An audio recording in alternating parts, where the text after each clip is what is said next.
Okay, here we go. Um, First off, using mouse pose for these videos, so I wanted to point out how that works a little bit. First of all, I have keys.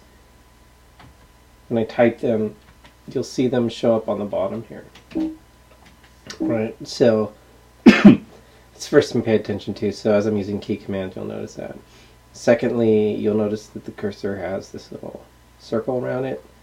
Also, you notice if I click with my left mouse button, you'll see the red. If I click with my middle mouse button, you'll see a yellow point. And if I click with my right mouse, you'll see a green, right? Double clicks, of course, to that nice, weird, crazy animation effect. Okay, so that's mouse pose. So just so that you know, that's you're seeing there. So, for instance, I'm rotating and moving. You can see I'm holding the command key. Right. So this is a walk cycle video, and what I wanted to go over here is just kind of a basic walk cycle. The main purpose of this walk cycle is to show or give the sense of scale to motion, especially when it comes to humans. So this is a leisure walk, and the idea here is it's just walking along, taking it easy. What you'll see is each step takes 16 frames, and you say one step is to 16, the next step is to 33. Rather 17. So 16 frames. 1 to 17 is 16 frames, 33. So it's a short animation, and the basic idea is to kind of really think about like how fast do people move, and if someone was going to be moving faster, say if it took they were going twice as fast, well then it'd be half the amount of frames. So you know if you're going faster, it would take 17 frames, for instance, or maybe even less. If you're really sprinting, maybe so that's kind of the idea of doing this walk cycle. It also gives you a chance to do your first animation. So, let's go ahead and start that. I'm going to open the scene.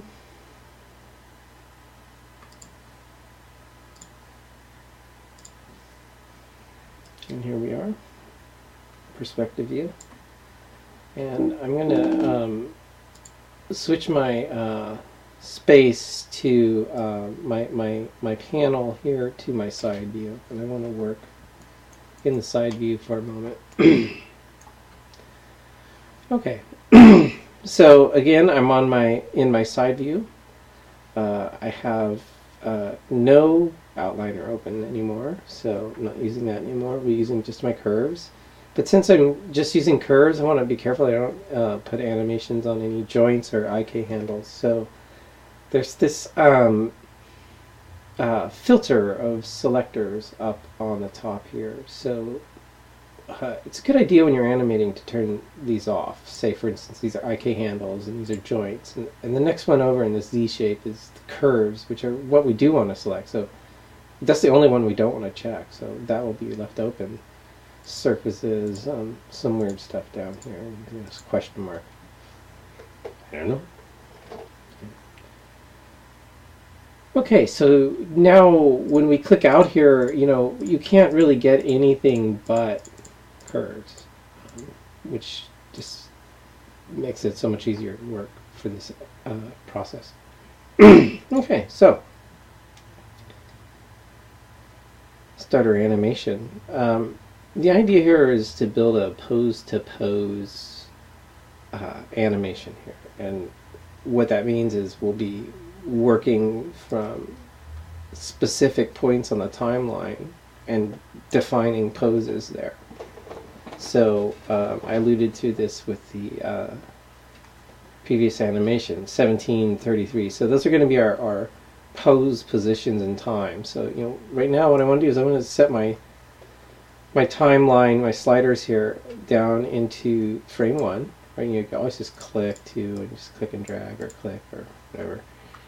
I'm going to have just whatever's the front foot, just select once, grab one. I'm using my move tool. I'm just going to drag it over in Z. And this motion is going to always be to begin with in Z. We'll always be just setting these animations here as Z. Move that forward, kind of like that, and I'm going to then grab my pelvis control, drag that forward. And the idea here is you want equidistance between the center of the center line of the hips to the tip, kind of looking at that. It's going to change, of course. I'll go back into my feet, and just so that, just so I get a sense of the pose, I'm going to put my heel up on that foot, and I'll get up on my toe on this foot, and maybe this foot can come forward a little bit. The idea is to just get that thing, just get your leg to kind of just snap forward. It's almost like gravity pulls it and snaps it forward. And that's our first pose, okay? So we're just working with our feet, the 2 feet and this pelvis curve are the only things that we're going to set keyframes on or animations on, so that we can simplify the first sets of the animation, so that we can get our timing down, we can figure out how it looks. Once we get these 3 curves really set up nicely, all the other curves will sort of use the timing from these curves as reference, and it gets really easy to finish out the details if you can get these fundamentals set up. So just keep that in mind. So the way we set our keyframe is S. And you can see up in your channel box you get a peach color. So I'm on frame 1, hit S. I'll go to frame 17. So that's our 16 frames forward. And what I want to do now is take my front foot, move it forward. Now, actually, when I moved forward, I revealed this this old master curve, if you recall. It's from when we were rigging. It's a good curve in these situations because you can kind of grab it and just kind of put it into position, just line it up closely to that, and it gives you sort of a reference as to where this foot will be, what it was, right? So now I can move this forward, and I don't have to be perfect about it, but I can just sort of, look at this gap here, look at this gap here, and just kind of, estimate the distance between the two. It's close enough. Take my pelvis now, and again, move it forward. Again, I'm looking at equidistance. Then, of course, I want to bring my foot rolls into this right away so that it really does change the shape. Under that foot, toe, and then I can just select all of them again. So I'll shift select them and hit the key S one more time. And that sets a keyframe. You can see the red hash marks are showing up in the timeline now again, and that's showing me where keyframes are, and that is a keyframe for each one of these curves. Okay. Now I need to show more frames here, so I'm going to grab my range slider and just grab the box next to the 24 and drag that out until I get to frame 34. So it's easy to grab that frame 33 and just move my time slider or drag myself to frame 33. And we can just repeat the process. It's going to be the back leg. I'll just move my my master control curve kind of roughly close to that. Get my back foot and move it forward. Again, I'm just kind of estimating the distance between these two. This mouse mosaic is kind of actually very helpful in that respect, where you can see that radius of that circle, kind of similar radius. Let's see. Alright, and then just move that pelvis over to, again, you get kind of equidistant again. You can see I'm not being like really, freaky about it. I'm close. It's what's important at the moment. And I'm not using full rotations either of all this foot roll. Just kind of getting fully into all of our numbers, but some way into them, right? can now have them all into their shapes, shift select them, and S for keyframe. And now I can scrub back and forth and you can see, nice, got a nice kind of walk. It's pretty stiff.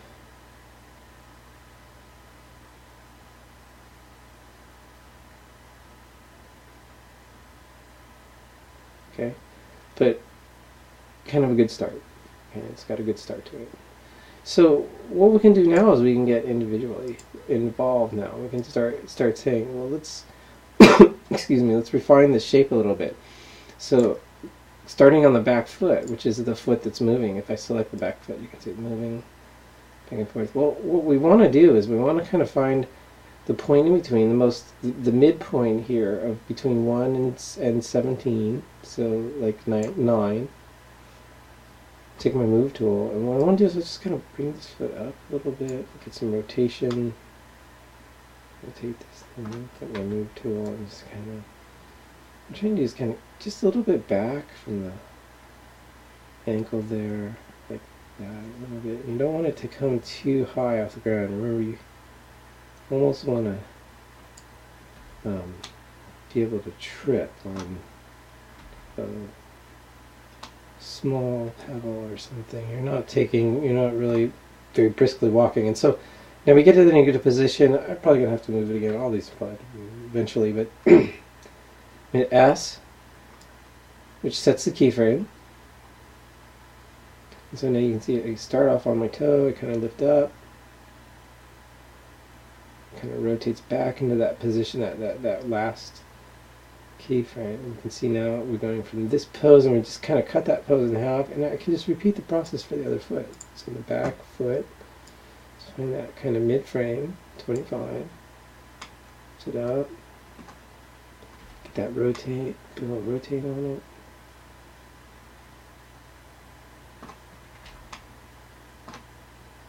That's for keyframe.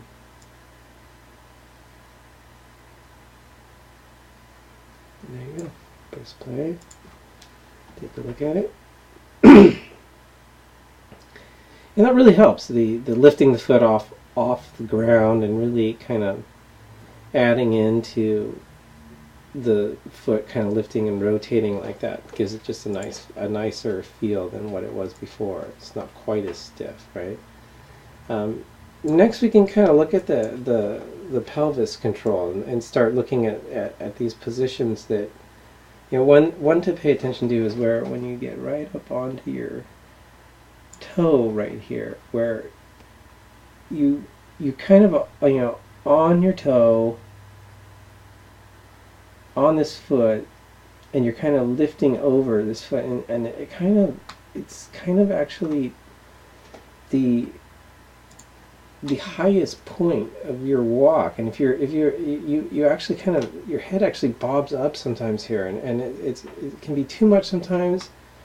I'll end up kind of exaggerating a little in the beginning, but you'll start to see what I'm talking about. Hit S, you know, and so now you can see that he actually kind of steps up and steps down, right? But inversely, about, you know, and you can see there's actually quarters, kind of like almost around in the quarter ranges, but when you kind of step down here, when you step down into this region right here, you can see, well, that's the point where you're actually impacting into the ground, where you're kind of actually taking up the weight of your body and coiling up to sort of lift it over that hip. So if you drop it down there, you get kind of this drop. Now, so you can drop down, you kind of pick up your weight, get up onto that toe, throw your foot forward, right, and land on that. And then right around at 22, kind of crunch into it, right? And then just repeat, and you would just kind of keep coming up and down, right? See, right about in here, again, up on that toe, oops, up on that toe, and just kind of come up again. Again, the keyframes do not update, so I do have to keep hitting S to define those keyframes. So now press play, and you can see that, you know, in some cases, let's go into perspective here. You know, let's take a look at this thing.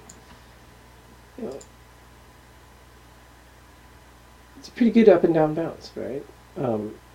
It's kind of exaggerated, but also it seems to be working okay for me. For now, I'm just going to leave it as is. You know, there's other ways to deal with how to get those things refined, so we'll leave that for now. So let's just take a look at the arms now, get those into position, and then we can start to refine the rest of the curves, right?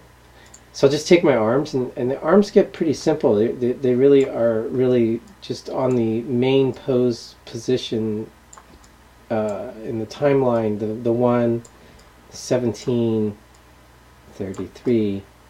The thing about these hands is you kind of want to really get them really tucked in, right, almost as if they're right on the hip. And then, of course, you can use your elbow to pull the elbow out a little bit so the arm doesn't crush into there too much. Maybe now that we have that, we can drop down. You want to get kind of a loose hang there to the arms. The complication is that the pelvis motion, the Y that we just put in, is going to impact the arms if they get too low. And you might see kind of like a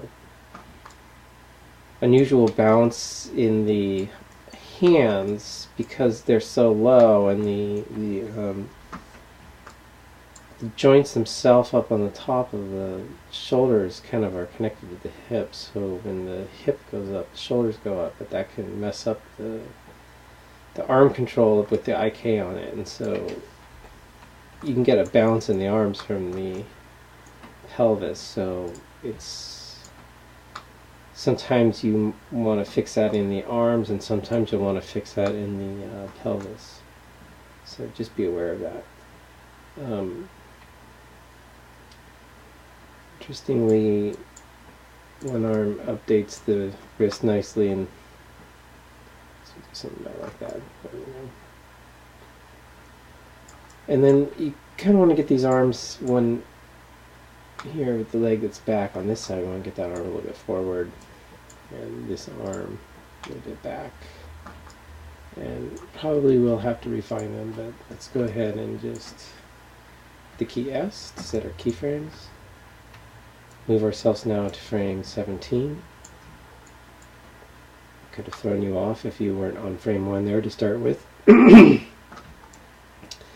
So I just kind of grab them both and get them into position, and I'll just pick the one here that's facing me. I want that sort of forward now, and then I can just individually grab this arm and drag it back a little bit. You can see I'm just completely cutting into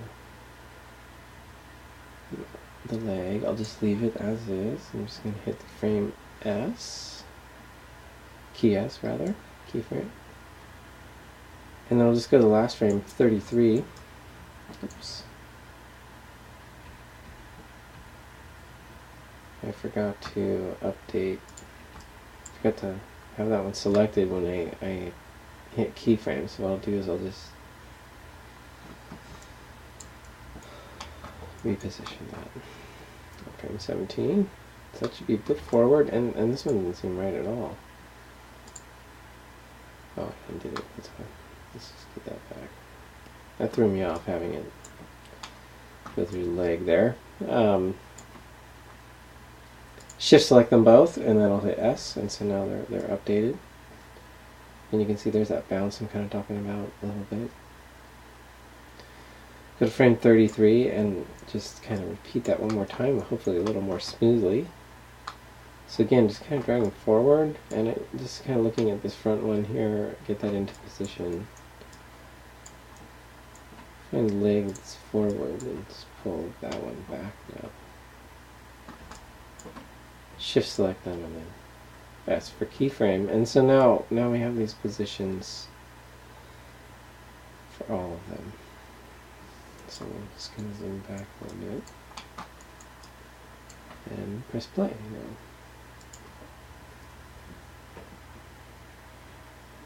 And there you go.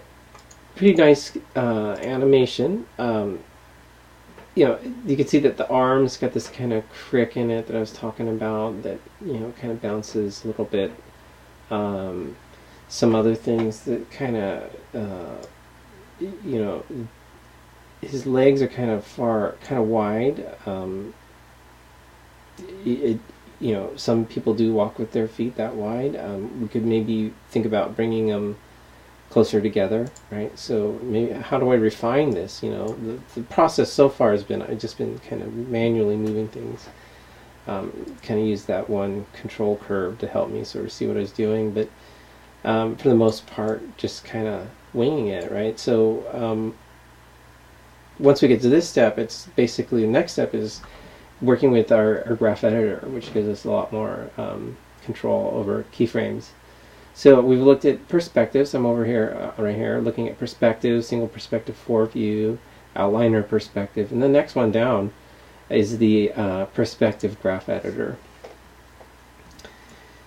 And it's really helpful because let's say if I click on the pelvis, for instance, you can see that it shows up in the graph editor. Pelvis is the object. Then you see your attributes that are part of the object, right? So we've been working with this constantly. This should be really sort of noticeable. And again, you remember we locked some out, and that's why we're not seeing them. We're only seeing the attributes that we want to keyframe and that we want to control, which is nice.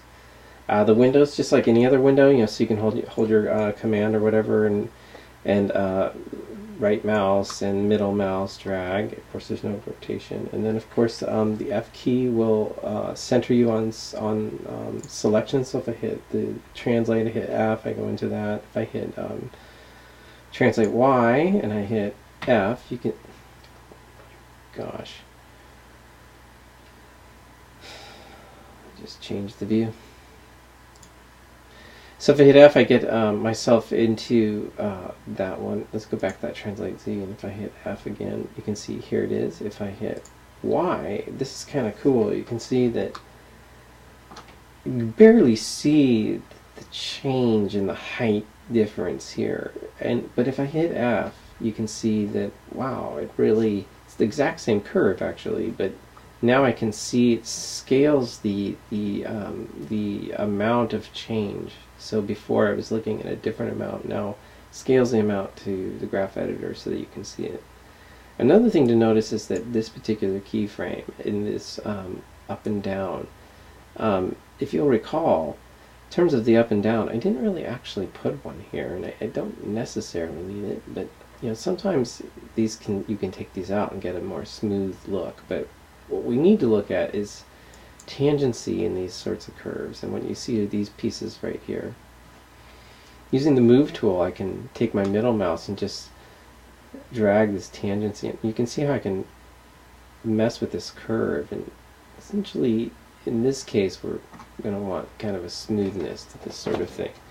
And then you can also see that, say, this up here is much higher than this up, right? And if we scrub through here and rotate my view here, and just kind of zoom into that other arm there. If I rotate and take a look at that, you can see that right around at that point, right at this point right here, you can see that the arm is really doing that kind of crackly, right? So if I try to get myself more in tune, like maybe that's just too much of a change. What if I move it down with my move tool selected, and with the shift key, by the way, you know, which will constrain the direction, so I can move things in time. You know, so in other words, I can move keyframes in time by dragging sideways, right? I'll undo that just in case right? And then, or I can hold the shift key and drag down, and I can move things in value, right? And only in value, so I don't change time. And what I'll do is I'm just trying to match this one. It's totally visually, right? Not any kind of mathematical aid whatsoever. Just entirely,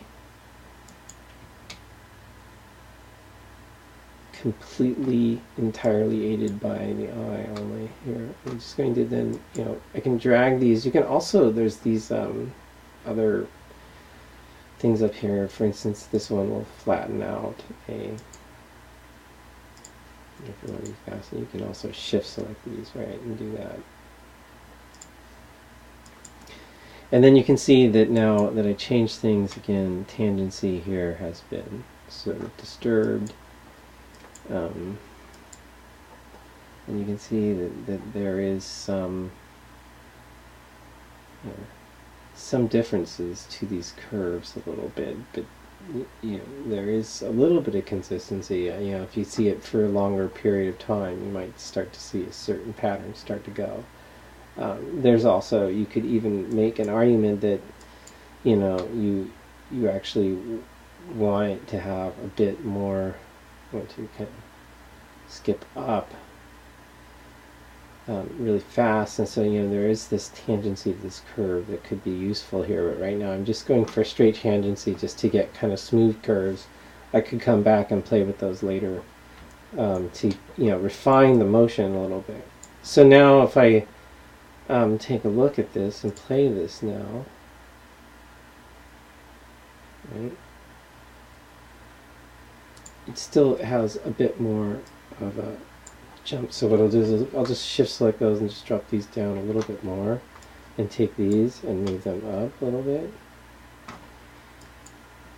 Take a look at this and kind of aim them a little bit. In some ways I really don't even need this position in a sense, although I have them over here, but you could delete this and you can see that the curve is identical really without it, right? It's with it, it's without it. So if you don't need a keyframe there, it's worth getting rid of them. You can always add one back in if you needed to. Okay, so let's take a look at this arm that's sticking in now. For instance, it's in the body a little bit, if you'll recall. So that's its X handle. So I'll look at its translate X, hit F. Again, this is kind of nice about the graph editor, and why I didn't kind of freak out on that right away is because I know I can come back into this attribute in particular, grab those keyframes, hold my shift key, and just go ahead and middle mouse drag that up and down until I get it into a better position, right? And the thumb is going through. I'm not going to worry about that necessarily. And so there we go. I can do the same thing. I can shift select both of them. I could look at the translate Y's on these. Again, if I want to select through, only get two operations, two attributes without the ones in between, command select to get to them. I'll select all the keyframes for these two hands, and I can hold shift key, and then I can middle mouse drag up, and I can kind of play with that height a little bit. And you can see that it's a very, very small amount. It's -9.46 and -157. So how about 9.3?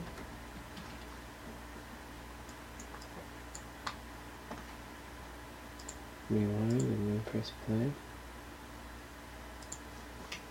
Let's take a look at that now.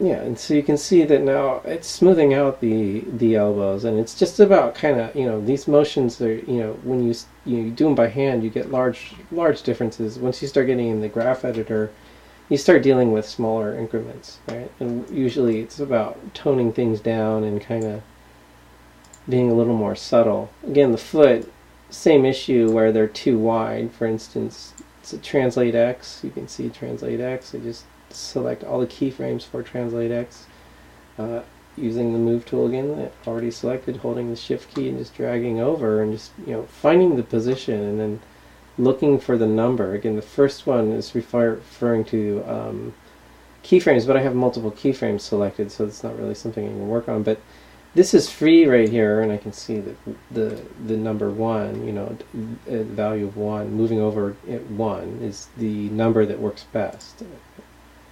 I'll select the other foot, go to its translate X, and it's going to most likely be the inverse of the other. So if I You move it down, you can see I'm getting into negative numbers, and sure enough, -1. Kind of zoom into this foot F to try to get myself closer, but it didn't succeed. And you can see that it's now showing the feet much closer, right? So we kind of get tighter in there, right? Nice.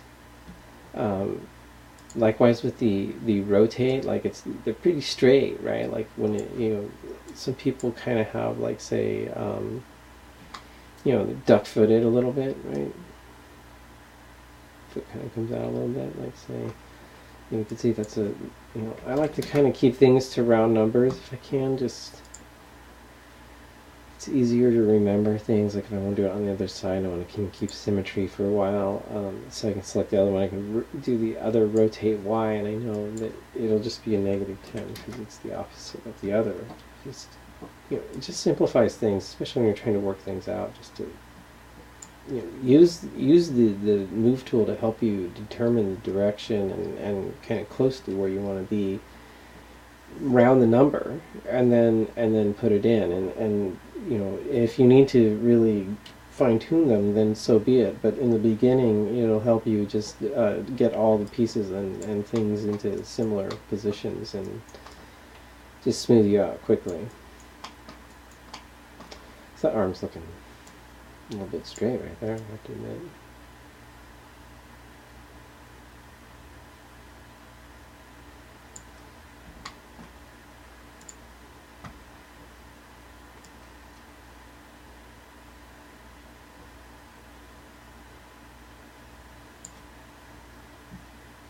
I could keep working on that, but let's just take a look at it like that.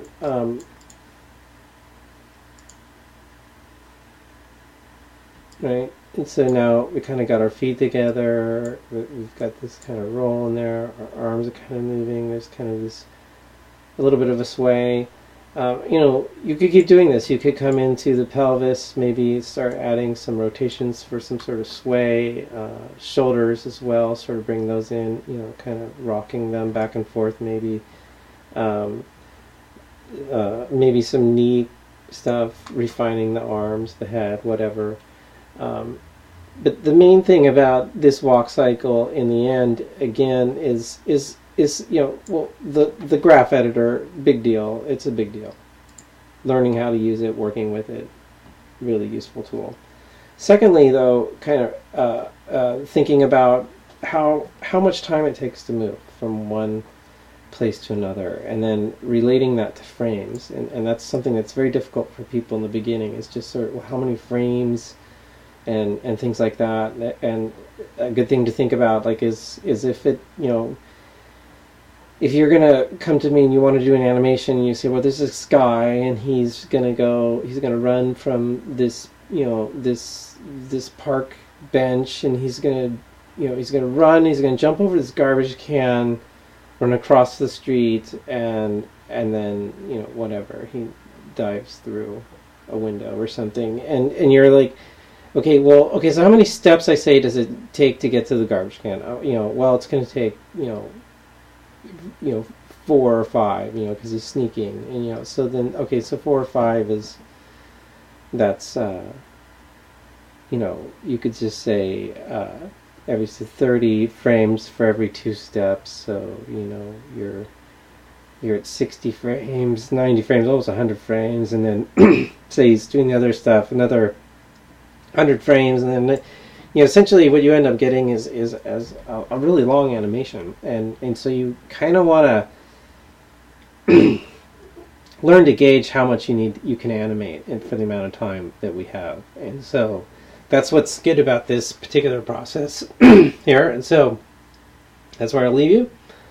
Hope this helps out, and I'll see you guys later.